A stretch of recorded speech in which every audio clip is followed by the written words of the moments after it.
Bonjour tout le monde, nous sommes aujourd'hui avec Mélissa, la gagnante de notre concours. Bonjour. Mélissa.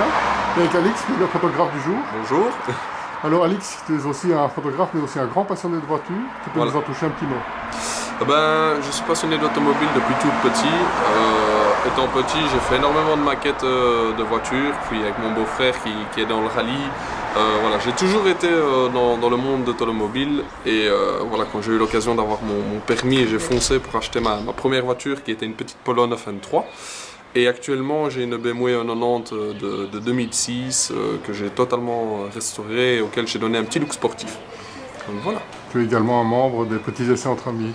Exactement, groupe, et aussi photographe, et je fais partie du staff du groupe BMW Belgium Beamer Fan. Voilà.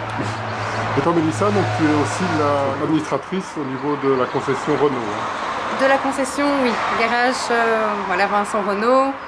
Donc comme marque, nous faisons Fiat.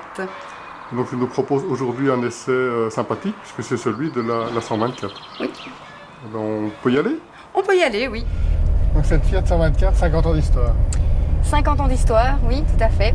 Le modèle existait déjà il y a 50 ans, et ici c'est un peu un renouveau, puisque Fiat le ressort. Voilà, ils l'ont remise au goût du jour.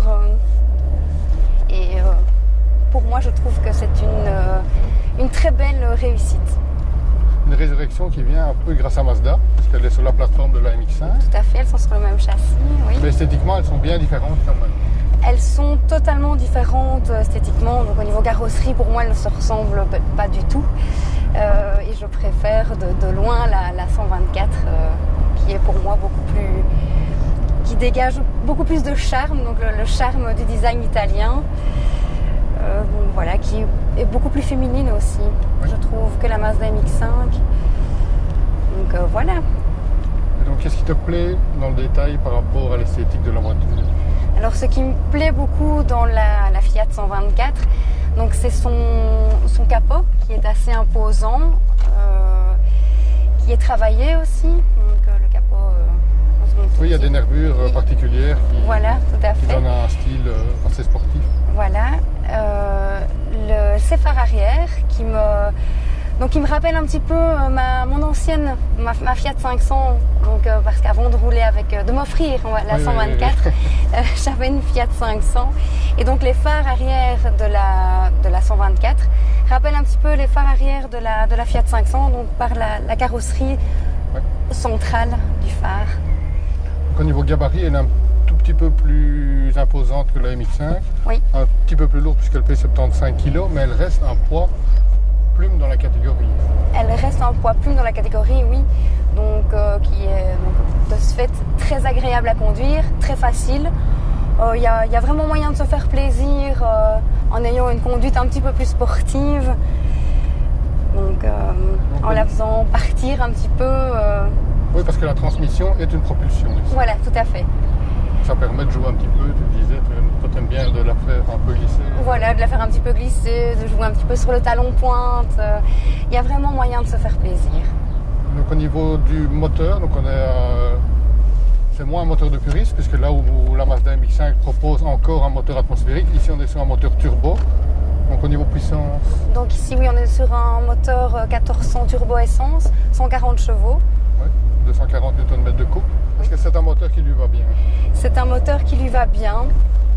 Donc elle a assez bien de reprise. Un moteur parfait pour la balade. Un moteur parfait pour la balade, mais aussi pour se faire un petit peu plaisir. Pour se faire un petit peu plaisir au niveau vitesse sur l'autoroute. Oui. Parce que pour les plus sportifs, il y a quand même la version Abarth qui fait 170 chevaux. Il y a la version Abarth qui existe, oui.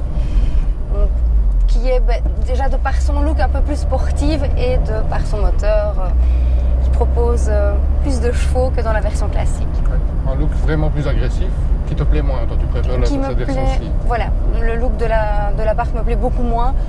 Ici, la 124 classique est assez féminine, je trouve. Elle a un côté très classe que j'aime beaucoup. Au niveau de la boîte de vitesse, il y a deux options possibles. Oui, au niveau de la boîte de vitesse, on est toujours en 6 vitesses. Oui. Donc on peut l'avoir en manuel et en automatique. Toi, tu as choisi la manuelle, je pense que ça va bien avec la philosophie de cette voiture-ci. Oui, voilà. Et alors, la version transmission manuelle est plus facile aussi pour jouer avec, on va dire.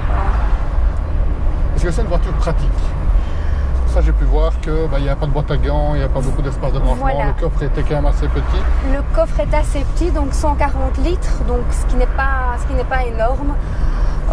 Pratique, je ne vais pas dire qu'elle soit pratique parce que, bon, voilà, comme tu dis, au niveau du rangement, il n'y a pas vraiment de boîte à gants. Donc, il y a une petite trappe ici, un petit rangement à l'arrière. Évidemment, quand on est seul dans la voiture, pour aller chercher quelque chose dans le rangement, c'est pas évident, surtout en conduisant.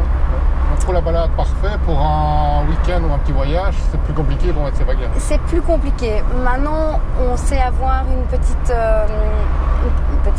galerie en accessoires. Mais bon, voilà. C'est pas, je pense que c'est pas une voiture pour faire des longs voyages à plusieurs, surtout vu qu'il n'y a que 2 places aussi. Au niveau de l'intérieur, là par contre, on retrouve beaucoup plus l'intérieur de la MX-5, parce que même le système multimédia, je pense, est repris de la MX-5. Le système multimédia est repris de la MX-5, le volant, qui est pareil aussi. Les sièges sont spécifiques. Les sièges sont spécifiques à Fiat. Ils sont très confortables, je dis. Ils sont très très confortables. Donc ici, on a une très très bonne position de conduite, qui est très agréable. Au niveau de l'équipement, est-ce qu'on doit recourir à une grande liste d'options comme on peut retrouver chez beaucoup de voitures allemandes, ou est-ce qu'elle est déjà bien équipée de série? Elle est déjà bien équipée de série. Donc ici, on a le choix entre 2 séries. Donc la Luce, qui est celle-ci, donc, qui est très très bien équipée. Bon, ici, j'ai quand même 2 packs optionnels en plus. Mais bon, voilà, ce sont des gadgets qui ne sont pas vraiment nécessaires. Et au niveau du tarif de base, ici, on tourne vers les 25-26 000 de base. Oui, c'est quand même un prix raisonnable pour le côté... Qui est un prix raisonnable, oui, tout à fait. Je pense que c'est un véhicule qui est abordable. Et donc au niveau du système multimédia, il est complet? Il est complet, oui. Donc ici, on a un système de navigation, on a le système Bluetooth, on a la radio MP3, donc j'ai la possibilité de mettre une clé USB. Voilà, j'ai donc le système Bluetooth avec mettre mon GSM. Donc, et donc c'est un système de molette ou il est tactile? Donc il est tactile quand le véhicule est à l'arrêt. Maintenant, quand le véhicule est en mouvement, c'est un système de molette. Mais qui est assez pratique. Qui est assez pratique parce qu'ici on a une très bonne position au niveau de l'appui du bras, donc, ce qui me permet de jouer avec le changement de vitesse et la molette. Et au niveau de la suspension, c'est plutôt typée confort que sport? Elle est plutôt typée confort que sport, oui. C'est un peu l'inverse de la philosophie, un peu inverse par rapport à la MX-5. La MX-5 c'est quand même beaucoup plus dur, c'est plutôt typé un peu plus sport. Ici, c'est réservé à la Barth, que cette version-ci est vraiment une version confort balade. Voilà, c'est ça. Et au niveau de la capote, alors, c'est une capote en toile et manuelle. Tout à fait. Donc c'est une capote toile manuelle, mais malgré que la capote soit manuelle, elle est assez facile à manier. Voilà. Et quand elle est rabattue, on garde quand même une insonorisation suffisante? Tout à fait. Et au niveau de la finition de la voiture, c'est vrai que par rapport à la marque Fiat, on a un petit peu un a priori, mais ici on est sur, je remarque en tout cas qu'on est sur une bonne finition de plastique moussé.